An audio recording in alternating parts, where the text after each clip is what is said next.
I should have known something was off, but I honestly did not expect what happened that day.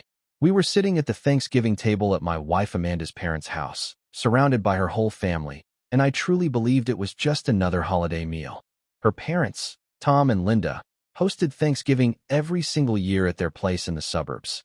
It was always the same routine: big turkey, stuffing, mashed potatoes, and all the usual dishes. Linda had been cooking for days, like she always did. I showed up early that afternoon with a bottle of wine and helped move chairs and set the table. We all sat down a little after 3 in the afternoon. Tom stood at the head of the table slicing the turkey while Linda went back and forth from the kitchen with serving bowls. Amanda's sister Melissa was there with her husband Brian, along with their kids. Her uncle Frank, Aunt Diane, and her grandmother Eleanor were there too. Eleanor sat at the head of the table, just like she always had for as long as anyone could remember. At first, everything felt normal. Plates were passed around. People talked about work, traffic, and the weather. Nothing out of the ordinary. Then Amanda's cousin Kyle looked at me and asked how my job was going. Before I could even answer, Amanda jumped in. "Oh, you know," she said, laughing. "Same boring routine. Nothing exciting at all." There was something sharp in her laugh that made my stomach tighten. "He just goes to work and comes home," she added. "That is pretty much his whole life." Brian chuckled and said it sounded familiar. I forced a small smile, but Amanda did not stop there. "At least you guys have stories," she said. "He barely helps with anything at home either. I am the one holding everything together." I looked straight at her. She was smiling, but her eyes were cold. This was not playful joking. This was something else entirely. Melissa jumped in. "Men are all the same, right? They never do as much as they should." Amanda nodded hard. "Exactly. I mean, I appreciate that he has a job, but it is exhausting doing everything myself." I slowly set my fork down so it would not shake. "What exactly are you talking about?" I asked. She waved her hand like I was being dramatic. "Oh, do not get all defensive. I am just being honest with my family." Linda tried to rescue the moment. "Does anyone want more cranberry sauce?" But Amanda leaned back in her chair instead, now talking to the entire table. "Let us be real," she said. "He is pretty useless around the house. I cook, I clean, I plan everything. And financially." She laughed again, louder and sharper. "I carry most of that load too." The table went quiet. Tom cleared his throat. Frank stared at his plate. No one said a word. I stayed calm. "That is interesting," I said, "considering I have been paying the mortgage and most of the bills for the past 3 years." Amanda rolled her eyes. "Oh, please. Do not act like you are some kind of hero. That is marriage. That is what you are supposed to do." Kyle's wife Lauren looked uncomfortable. The kids started shifting in their seats, sensing something was wrong. Then Eleanor spoke. "That is enough." Every sound stopped. Eleanor was 82 years old, and she rarely raised her voice. When she did, people listened. Amanda tried to laugh it off. "Grandma, I am just—" "I said enough," Eleanor repeated, setting her napkin down and staring straight at Amanda. "You want to talk about who does nothing?" Eleanor said calmly. "Let us talk about who has been paying your student loans for the past 4 years." Amanda's face drained of color. "What?" The room went completely silent. "The bank called me 3 weeks ago," Eleanor continued. "They meant to call you, but my number was still listed as the backup from when I co-signed your first loan in college. They were confirming the automatic payments." Amanda stuttered. "That has to be a mistake." "It is not," Eleanor said, then looked at me before turning back to Amanda. "Your husband has been paying $800 every month for 4 years, while you have been telling everyone that you handle everything." Linda's mouth fell open. Tom slowly set his fork down.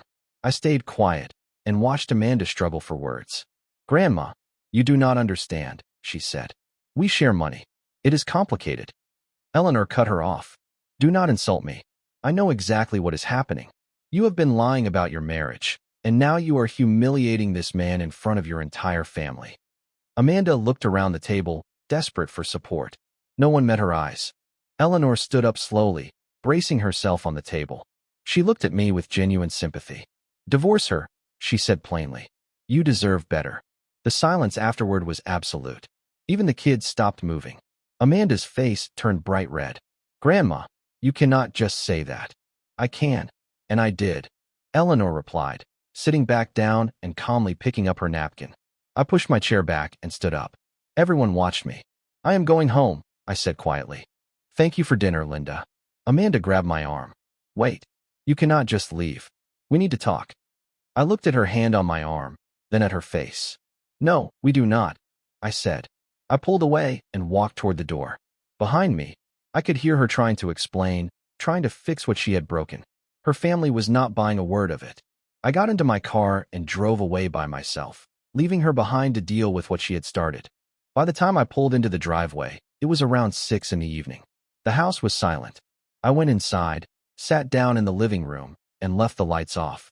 I just sat there, replaying everything in my head and trying to make sense of it all. About an hour later, the front door flew open and slammed shut. She stormed inside and threw her purse onto the kitchen counter. Are you happy now? She shouted. You embarrassed me in front of my entire family. I stayed seated on the couch. I embarrassed you? Yes, she snapped. You sat there and let my grandmother tear me apart. You could have stopped her. You should have defended me. Defended you from the truth? I said. She froze for a moment, then straightened up. That is not what happened. She twisted everything. She made it sound like you have been lying to your family about our money, I said. Because that is exactly what you have been doing. She crossed her arms. I never said I was paying your bills. I said I was handling things. That is not the same. You called me useless in front of everyone, I said. You said you were carrying the financial burden. I was exaggerating, she replied quickly. People do that. It is called venting. I stood up and turned on the lamp. The light filled the room. She looked angry and defensive, but I could see fear underneath it all. Venting, I repeated. You tore me down at Thanksgiving dinner and called it venting. Oh, stop, she said. You are being overly sensitive. My family knows how I am. They know I joke around. Your grandmother did not see it as a joke. Her face tightened. She is old and confused. She should not have shared private financial details like that. That was completely inappropriate. She was not confused, I said. She knew exactly what she was saying. And now your whole family knows the truth. She started pacing across the room. This is ridiculous. You are acting like I committed some unforgivable act. So I stretched the truth a little about who pays for what. Big deal. Married couples do that all the time. You did not stretch the truth, I said. You lied. And you have been lying for years. She stopped pacing and pointed at me. I never asked you to pay my student loans. You offered. You said you wanted to help. I did help, I said. But I did not expect you to turn around and tell everyone you were the one supporting me. That is a strange way to repay someone. I never said that directly, she argued. You implied it over and over, I said. Tonight was just the first time someone finally said something. She dropped into the armchair and buried her face in her hands. When she looked up, her eyes were full of tears. My family will never see me the same way again, she said quietly. Do you understand that? My grandmother practically disowned me at the table. She told you to divorce me. She did not disown you, I said, even though I understand why it feels that way. Her head snapped up. So you were thinking about it? Divorce? After what you let happen tonight? Are you really asking me that right now? I said. She stood up again, changing her tone. Look, I messed up. I admit that. I should not have said those things. I was stressed, and I took it out on you in front of everyone. But we can fix this. We can talk to my family. Explain what? I asked. That you have been disrespecting me in public for years, and tonight was the first time anyone noticed? That is not fair, she said. Your grandmother had to defend me at Thanksgiving dinner, I said. Your own grandmother. Because you were too busy tearing me down to remember that I have been supporting you this entire time. She wiped her eyes. I know I messed up. But do not let one bad night ruin our marriage. We can get through this. One bad night. I shook my head. This has been building for years. You have been dismissive, entitled, and ungrateful. Tonight, you just said it out loud in front of witnesses. So what? She shot back. You are just going to walk away after everything we have built together? What have we built?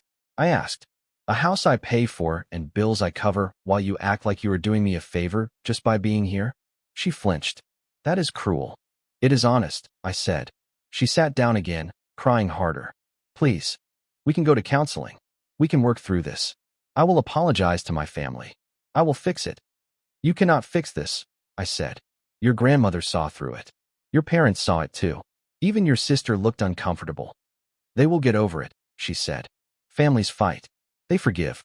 Maybe they will forgive you. I said. But I am done. She looked up sharply. What does that mean? It means I am not interested in repairing this, I said. You showed me exactly who you are tonight, and your grandmother confirmed what I have been ignoring for years. You cannot be serious. I am completely serious, I said. You can sleep in the guest room tonight. Tomorrow, we figure out what comes next. She stood up, angry now. You are overreacting. One argument, and you are ready to throw away our whole marriage. That is insane. This was not one argument, I said. This was years of you taking me for granted, all coming out at once. Fine, she snapped, grabbing her purse. If you want space, I will give you space. But when you calm down and think clearly, you will realize you are making a huge mistake. She went upstairs, leaving the house quiet again. I heard the guest room door slam upstairs. I sat back down on the couch and pulled my phone out of my pocket. I had 3 missed calls from Linda, her mother, and 2 messages from her grandmother Eleanor. Eleanor's message was short and direct. Call me when you get a chance. I meant what I said. I stared at that message for a long time. Then I turned the phone off and leaned my head back, closing my eyes. I knew tomorrow was going to be worse. But at least for that night, the truth was finally out in the open. The next morning, I woke up early and called Eleanor. She answered on the second ring. I was hoping you would call, she said. Mrs. Anderson, I said, I wanted to thank you for what you said yesterday. Do not thank me, she replied. I only said what needed to be said. That girl has been out of line for a long time. I sat down at the kitchen table. How much did you know about the way she talks about me? There was a pause before she answered. Enough. Her mother mentioned things over the years. Little comments. Saying you were not ambitious enough, not outgoing enough. I always thought that was strange, considering you were the one working steadily and paying the bills. So she really did tell them those things, I said. Yes, Eleanor said. But I never had proof until the bank called me. When they told me about those loan payments, everything suddenly made sense. Why wait until Thanksgiving to say something? I asked. Because I needed to see it myself, she said. And when she stood there calling you useless in front of everyone, I knew I had heard enough. Disrespect like that does not improve with time. It only gets worse. I heard movement upstairs as my wife walked around in the bedroom. I am thinking about filing for separation, I said. Good. Eleanor replied without hesitation. You should. I have been married for 56 years. I know what a real partnership looks like. What you two have is not one. Her parents might not see it that way, I said. Oh, they see it, Eleanor said. They just have been too polite to say it out loud. After yesterday, no one can pretend anymore. We talked for a few more minutes. Then I heard footsteps coming down the stairs. I should go, I said. But thank you. And please know I mean that. Call me if you need anything, she said. I truly mean it. I ended the call just as my wife walked into the kitchen. She looked worn down, her eyes swollen from crying. Who was that? She asked. Your grandmother, I said. She poured herself a cup of coffee without looking at me. Of course it was.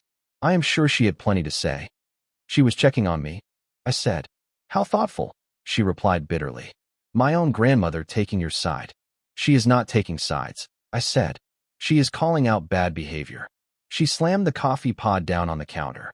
Can we not do this right now? I barely slept. Neither did I said. She sat across from me at the table. So what happens now? You are serious about separating? Yes, I said. She stared into her coffee. My mother called me last night. She thinks I owe you an apology. Do you? I asked. She looked up. Do you want me to apologize? Only if you actually mean it, I said. She exhaled.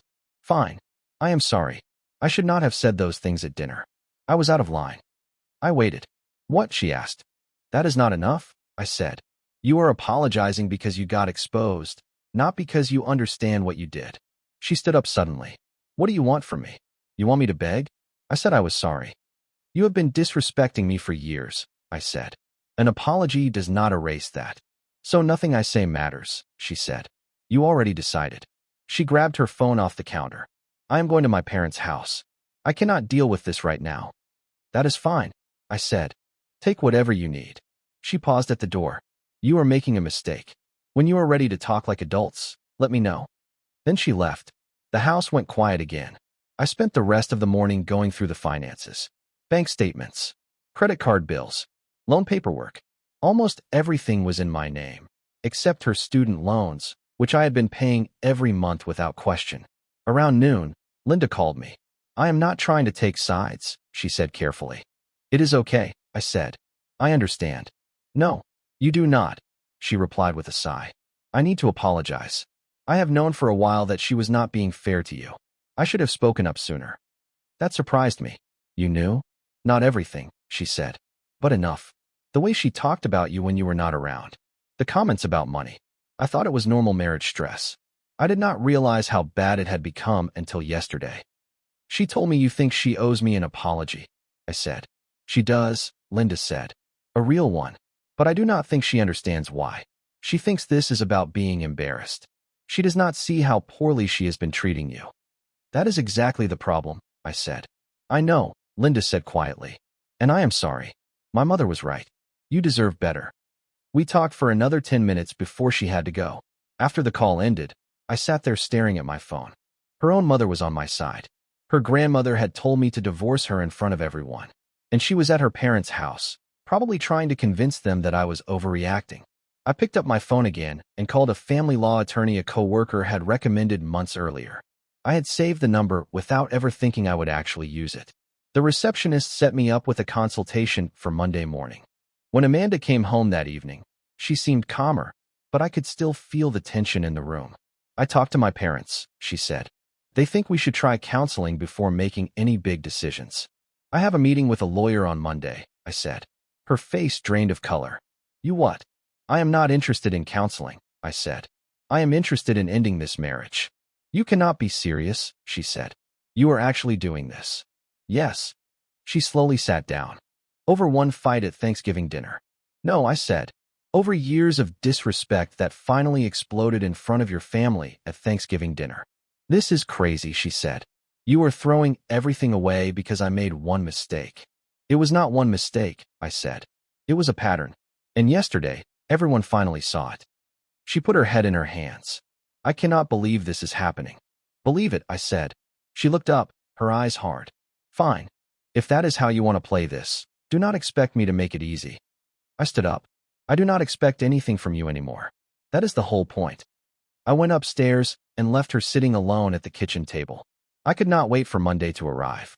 The weekend was tense and quiet. We barely spoke. She stayed in the guest room, and I stayed in the main bedroom. Sunday night, she tried one last time. Can we talk before you go see that lawyer? She asked. I was reading in bed. What is there to talk about? She sat down on the edge of the bed without asking. I have been thinking. Maybe I took you for granted. Maybe I did not appreciate everything you do. Actually, no, I did. I admit it. But people make mistakes. That does not mean we have to destroy our entire life together. I closed the book. You did not make a mistake. You made choices. Over and over again.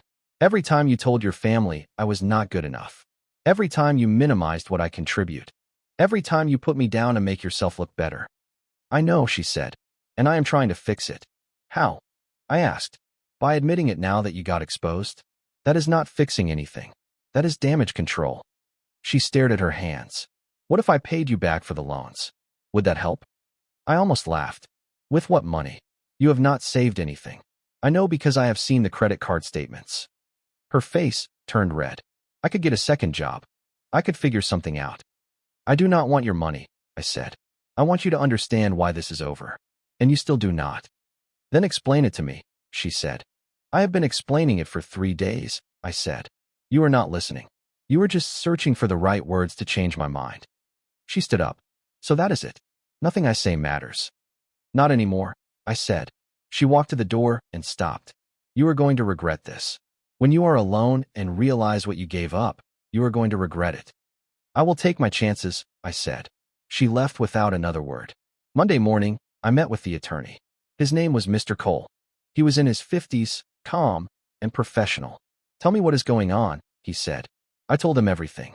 The Thanksgiving dinner. The years of financial support. The public humiliation. He took notes and nodded now and then. Do you own property together? He asked. The house is in my name, I said. I bought it before we got married. She moved in after the wedding. Any shared accounts? One checking account, I said. My paycheck goes into it. She has access, but she mostly uses it for shopping, not bills. Children? No. He leaned back. This should be fairly straightforward. No children. The property is separate. You can document the loan payments. Do you want to try to recover that money? No, I said. I just want out. That simplifies things, he said. We can file for a standard dissolution. If she contests it, it becomes more complicated, but based on what you told me, she does not have much ground. She said she would not make it easy. I said. They always say that, he replied. Most calm down once paperwork starts. Anger is expensive in divorce court. I signed the retainer and left his office feeling lighter than I had in days. When I got home that evening, Amanda was waiting in the living room. Where were you? She asked. I told you, I said. With the lawyer. So you actually did it? Yes. She stood up with her arms crossed. Fine. I called a lawyer too. Good, I said. You should have representation. That surprised her. You are not even going to fight me on that. Fight you about what? I asked. Hiring a lawyer is your right. I mean about the divorce, she said. You are not even trying to work things out. No, I said. She started pacing. My lawyer said I could go after the house. Community property and all that. The house was mine before we got married, I said. Your lawyer should have explained that. He said there are ways around it, she said. Contributions, improvements, things like that. You are welcome to try, I said. But you did not contribute to the mortgage or major repairs. I have receipts for everything. Her confidence faltered. You kept receipts? I keep records, I said. Always have. She sat back down. Why are you being so cold about this? I am not being cold, I said. I am being practical. You made it very clear how you feel about me. I am not shutting down, I told her. I am accepting reality and moving forward. She looked at me like she wanted to argue, then hesitated. I never said I did not love you. You did not need to, I said. You showed it every time you disrespected me, brushed me off, or lied about me to your family. Words do not matter much when actions say everything. She was quiet for a moment. Then she spoke again. My dad called today, she said. He thinks I should let you go? He said I burned the bridge and there is no rebuilding it. Your dad is a smart man, I said. Her voice cracked. Everyone is on your side. My whole family. Do you have any idea how that feels? I know exactly how it feels, I said. I felt it every time you put me down in front of them and nobody said a word. She wiped her eyes. I really destroyed this, did I not? Yes, I said. You did. And there is nothing I can do to fix it. No, I said calmly. She stood up slowly. Then I guess we are done talking. I guess we are, I said. She went upstairs.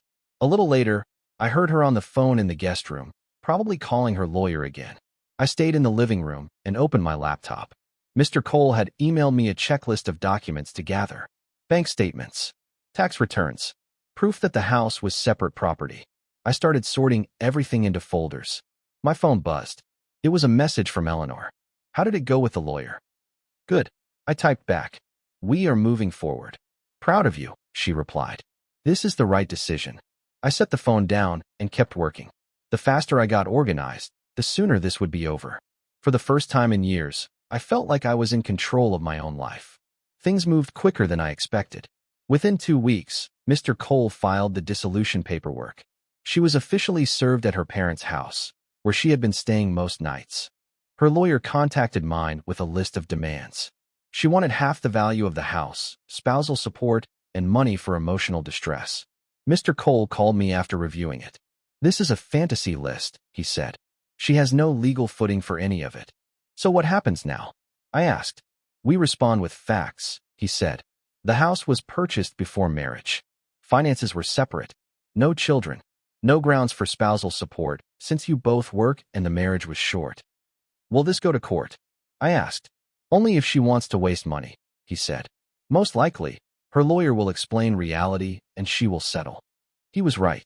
3 days later, her lawyer sent a revised proposal. She dropped the house claim and the emotional distress demand. All she wanted was to keep her car and her personal belongings. That is reasonable, Mr. Cole said. I recommend accepting it and moving forward. I agreed. By early December, everything was settled. She would keep her car, her clothes, and whatever furniture she wanted from the guest room. I would keep the house, my car, and everything else.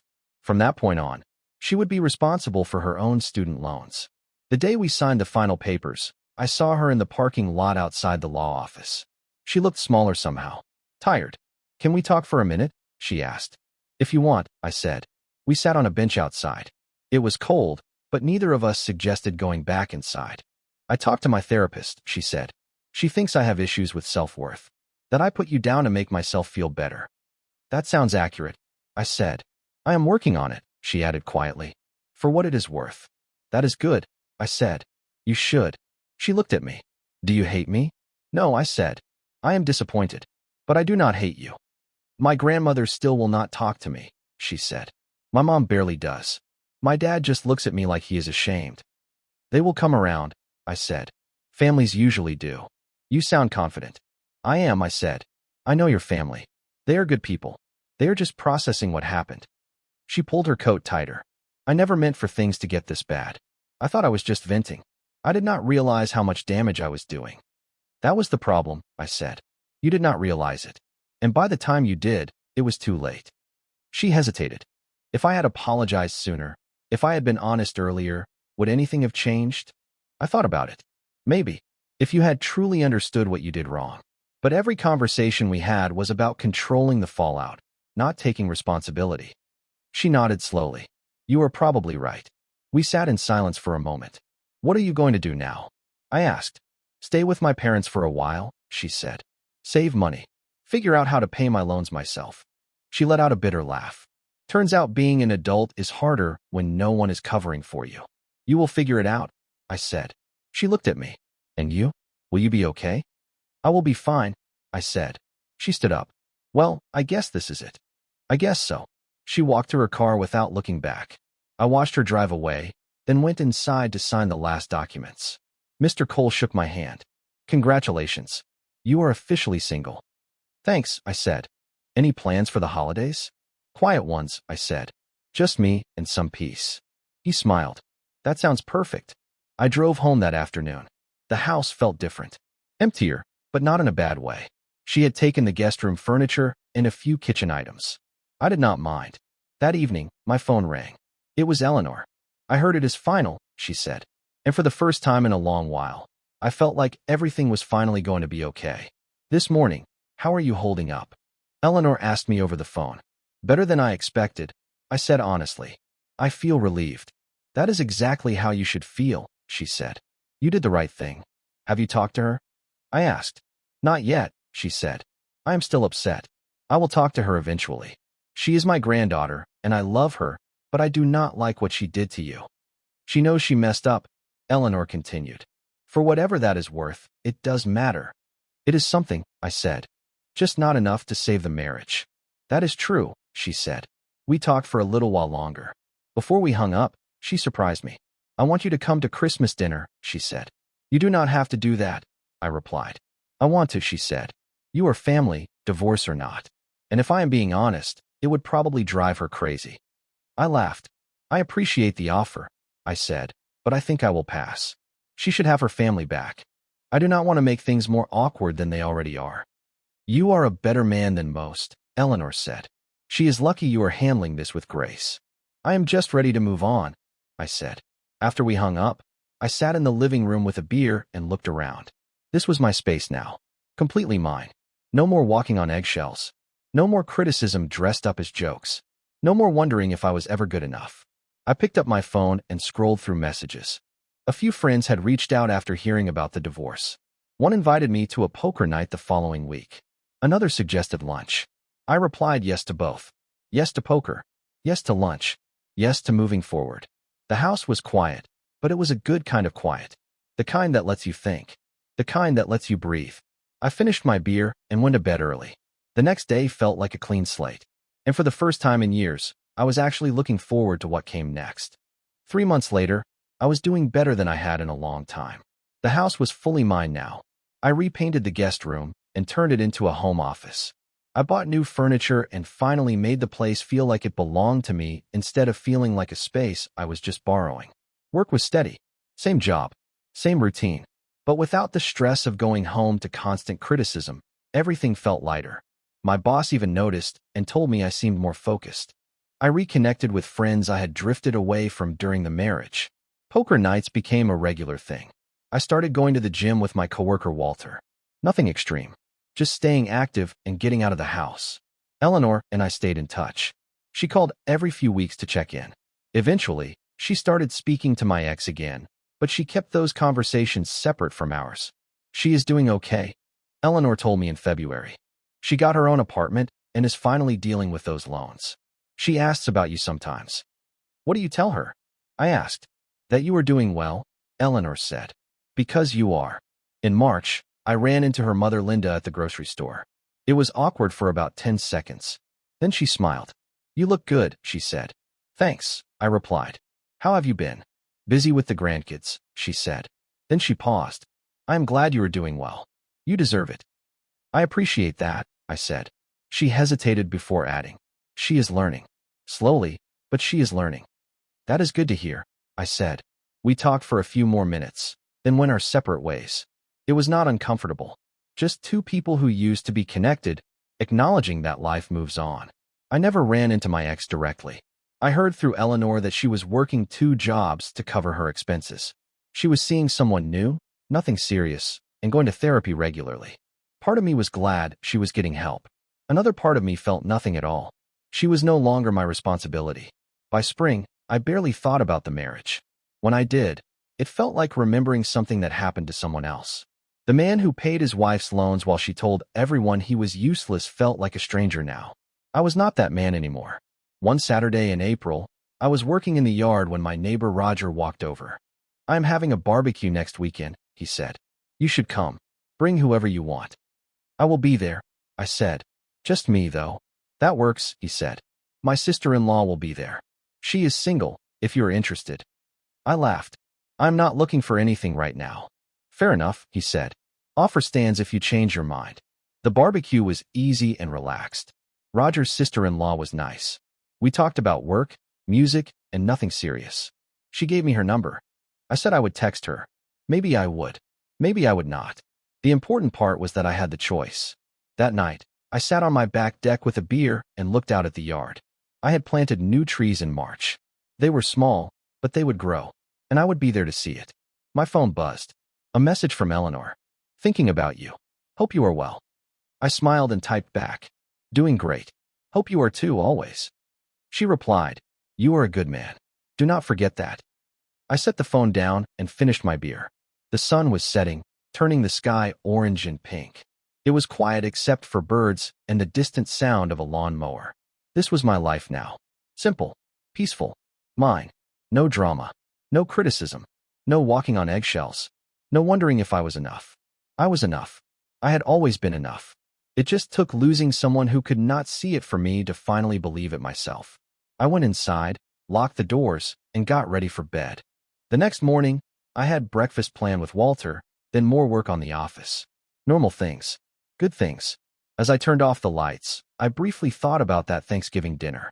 Eleanor standing up and telling the truth. The moment, everything finally changed. I did not feel angry anymore. I felt grateful. Grateful that someone spoke up. Grateful that I listened. Grateful that I walked away instead of accepting scraps and calling it love. I closed my eyes. Life was good, and it was only getting better.